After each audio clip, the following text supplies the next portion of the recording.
आमचे आराध्य देव राजा छत्रपतींना वंदन करून भारतीय घटनेचे शिल्पकार परमपूज्य डॉक्टर बाबासाहेब आंबेडकर, हिंद हृदय सम्राट बाळासाहेब ठाकरे, तुम्हा सर्वांचे आदरणीय धर्मवीर आनंदगी साहेब, महाराष्ट्राचे लाडके मुख्यमंत्री आदरणीय एकनाथ शिंदे साहेब, आदरणीय अजितदादा पवार, आदरणीय फडणवीस साहेब, सर्व मंत्रिमंडळ आणि खास करून नजीब भाई यांना आशीर्वाद देण्यासाठी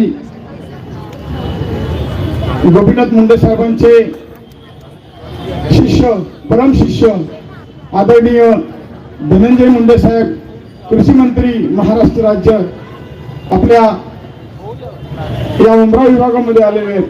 मला आठवते की मुंडे साहेब आपण 2016 सुद्धा आला होतात आणि त्यावेळेस आम्ही महानगरपालिकेच्या माध्यमातून जी कामं केली होती रस्त्यांची वगैरे, त्या कामांचं उद्घाटन करण्यासाठी आपण आला होता. मी नजीब भाईने एकच सांगतो की धनंजय नावामध्ये धन आणि जय असे आपले धनंजय मुंडे साहेब आलेले आहेत आणि ते आपल्याला जय घेऊन येण्यासाठी आलेले आहेत, आपल्याला आशीर्वाद देण्यासाठी आलेले आहेत. आपल्याला एक सांगू शकतो की या मुंबईमध्ये जो आमदार आहे त्याला असं बोललं जातं की महाराष्ट्र की बुलंद आवाज, महाराष्ट्र की सेक्युलर आवाज. आज आपल्याला एक सांगू इच्छितो की या मुंबईमध्ये ज्या माणसांनी कब्रस्तानचा घोटाळा केला त्या शेंबड्याला बरोबर कुठेही प्रचारामध्ये फिरवत नाहीये. त्याच पद्धतीने पवार साहेबांना त्यांच्या सगळे पक्षातील आमदारांनी सांगितले की या आमदाराला आमच्या मतदारसंघात कुठेही पाठवू नका. बघा आमचे मुंडे साहेब कसे सगळे महाराष्ट्रभर सगळे आमच्या आमदारांच्या प्रचारासाठी फिरतायत.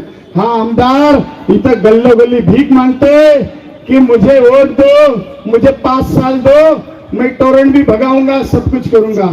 15 वर्ष झाली, बस झाली. आता आपल्याला एक गोष्ट सांगू इच्छितो की हा जातीवादाची गोष्ट करतोय मुंबईमध्ये.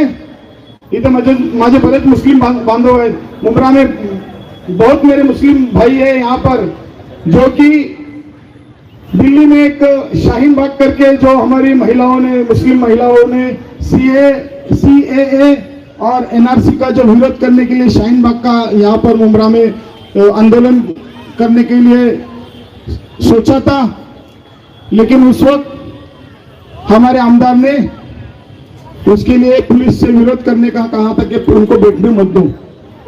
मैं पुलिस स्टेशन में गया था और पुलिस को मैंने कहा था कि कुछ भी हो जाएगा, शाहीन बाग के लिए हमारी माँ बहनें बैठेगी और CAA NRC का विरोध करने के लिए मेरी माँ बहनें बैठेगी. यहाँ पर मेरे भाई होंगे जो उस वक्त मेरे साथ में थे. आज कुछ भाई उस आमदार के साथ में हैं.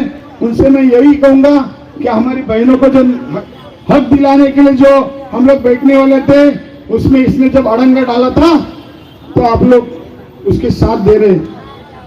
मैं आपसे हाथ जोड़ के विनती करता हूँ कि ऐसे अभी मेरे घरवाले ने कहा है कि कुछ बोलो मत, तो मैं आपसे यही कहूंगा कि ऐसे आमदार को आपको यहाँ पर वोट नहीं देना है.